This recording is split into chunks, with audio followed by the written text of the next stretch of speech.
চাপদানি বিধানসভার বিধায়ক অরিন্দম গুইনের কি নোংরা রাজনীতি, যখন উনি বুঝতে পেরে গেছেন এবার এই বিধানসভায় উনি জিততে পারবেন না, সেই জন্য এই নোংরা রাজনীতি উনি করছেন। এই নোংরা রাজনীতি করে কিছু হবে না, কারণ এবছর এবারে ভোট মাটি রক্ষার লড়াই, তৃণমূলের দুর্নীতির বিরুদ্ধে লড়াই। তাই উনি এসব করে এই নোংরা রাজনীতি করে বিজেপিকে দমাতে পারবেন না। বিজেপি চাপদানিতে জিতছে এবং পশ্চিমবঙ্গে সরকার গঠন করছে। তাই অরিন্দম বাবু, আমি বলে দিলাম আপনাকে, আপনি এই নোংরামি করে আমাদের কাটকাতে পারবেন না। নমস্কার। আর যদি মনে করেন যে বিজেপির না ঘাড়ে ফেলবেন, গোষ্ঠীদ্বন্দ্ব বলবেন, এটা আমরা মানি না। আর কোনো বিজেপির লোক দলের বিরুদ্ধে এরকম পোস্টার লাগাতে পারে না, সে বিজেপির লোকই নয়। তাই আপনি ফান্ডিং করে এগুলো করাচ্ছেন, এই নোংরা রাজনীতি করবেন না চাপদানিতে। নমস্কার। ঠিক আছে,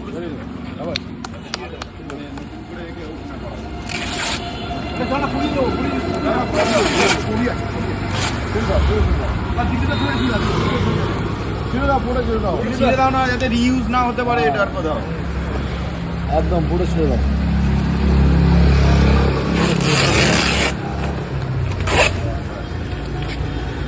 চেষ্টা করুন আপনি, আমরা জিতছি, আমরা জিতবো।